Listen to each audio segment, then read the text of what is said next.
Le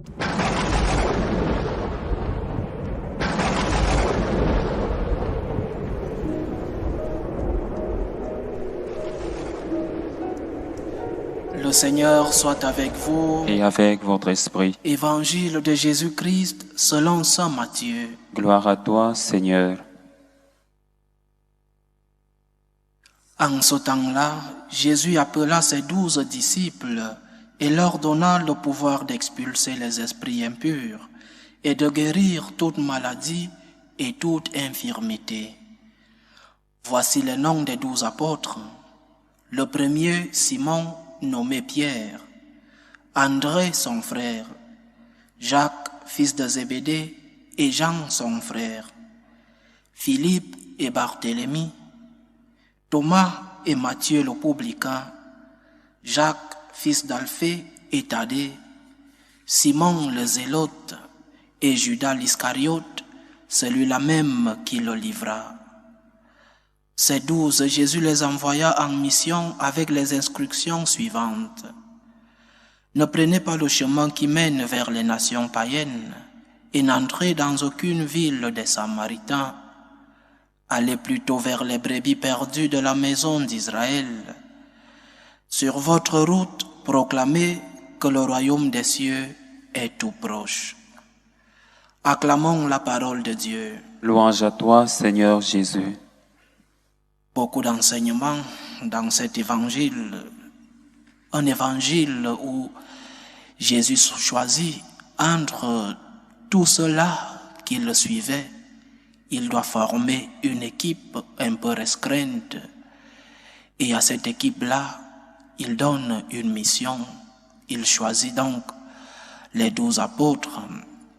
Le premier enseignement est que le Seigneur choisit 12 de ses disciples pour les faire apôtres, mais ce n'étaient pas des personnes parfaites. Le Seigneur choisit des personnes normales comme vous et moi, des personnes avec une histoire, avec des péchés, des personnes avec un caractère. Matthieu le publicain, c'est-à-dire collaborationniste avec les envahisseurs romains et aussi collecteur d'impôts qui restait avec une part de ce qu'il collectait. Simon le zélote, les zélotes étaient cette secte politico-religieuse qui voulait l'indépendance, la libération d'Israël et qui, nous les appelons aujourd'hui des terroristes, non, qui tuaient les Romains pour la libération de leur pays, Israël. Le Seigneur choisit des personnes pécheresses, mais il les choisit pas pour leur perfection, ils n'étaient pas parfaits, mais pour qu'ils le deviennent. Il les choisit pas pour leur mérite, ils ne le méritaient pas, mais pour qu'ils aient confiance en Dieu et pour que le Seigneur ait confiance en eux. Et ils savaient que la grâce allait agir. Même s'ils continuaient d'être libres, la grâce de Dieu ne vient pas enlever notre liberté. Judas a justement utilisé sa liberté pour trahir notre Seigneur. C'est un mystère. Pourquoi il a choisi certains et d'autres pas? Pourquoi il a choisi Judas? Pourquoi il a choisi des personnes avec un fort caractère comme Jacques et Jean, les fils de Zébédée? Il les appelle les fils du trône. Ces deux-là avec un caractère si fort. Pourquoi choisit-il? C'est un mystère. Le Seigneur appelle chacun de nous par son nom et nous dit: suis-moi. Il sait qui tu es. Il connaît ton histoire. Il connaît tes péchés. Il connaît ton caractère. Mais il te dit: suis-moi. Parce que dans la maison de Dieu, il n'y a pas de parfait. Dans la maison de Dieu, nous venons tous chercher la sainteté, chercher la perfection. Et Dieu qui t'appelle dans sa maison sait qui tu es. C'est pourquoi quand le Seigneur appelle, tu ne dois pas penser « je ne vaudrais pas ». S'il t'appelle, il te donnera la force, il te donnera la grâce pour que tu sois dans ce cheminement vers la perfection. Le Seigneur n'est pas venu pour les justes, il n'y en a pas. Il est venu pour nous tous, c'est-à-dire pour les pécheurs.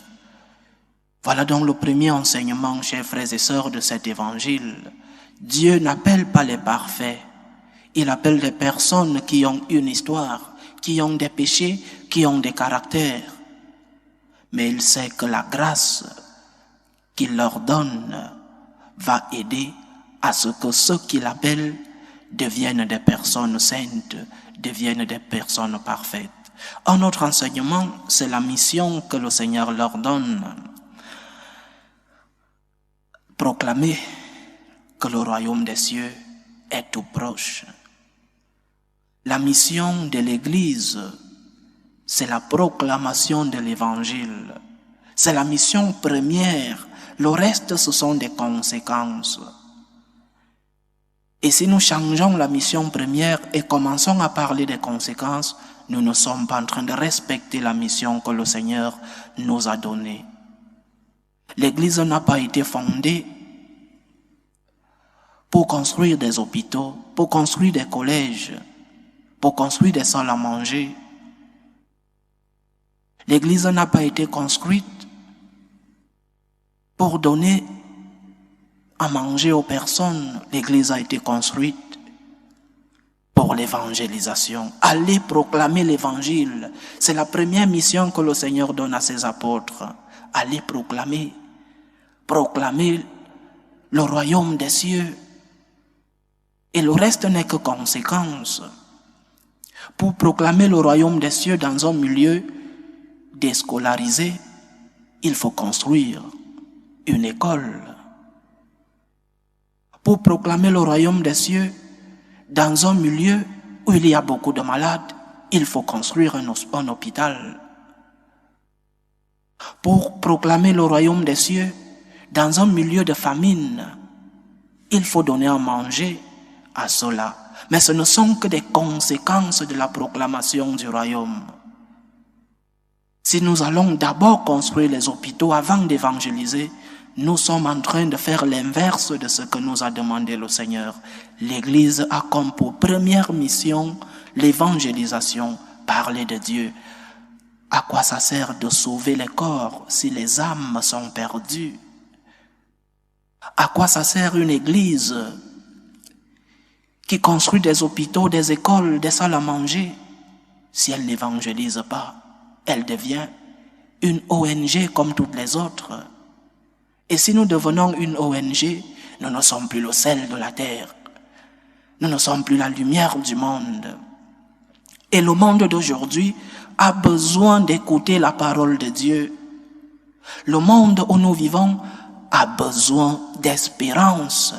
Parler de Dieu, c'est une nécessité dans notre époque.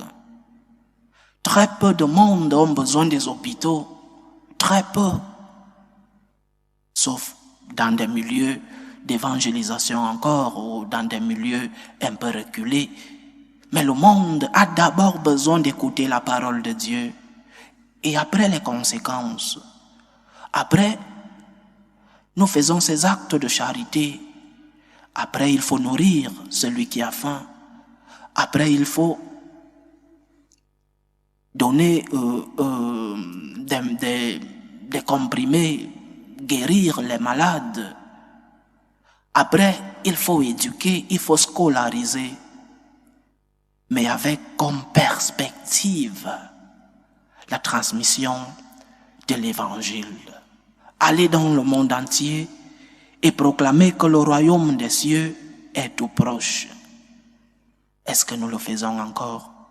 Est-ce que nous, les chrétiens, avons encore cette motivation? Est-ce que nous savons même encore l'objectif principal de notre Église? mission que le Seigneur nous a recommandée, c'est d'aller proclamer l'Évangile. Alors, chers frères et sœurs, 2 enseignements dans l'Évangile d'aujourd'hui. Premier, le Seigneur appelle pas des personnes parfaites, pas les justes. Il appelle des personnes avec une histoire, avec des péchés, avec un caractère. Et après la mission de l'Église, la mission, la première, la principale, c'est l'annonce du royaume des cieux. Que le Seigneur nous aide et qu'il nous protège. Loué soit Jésus-Christ. À jamais.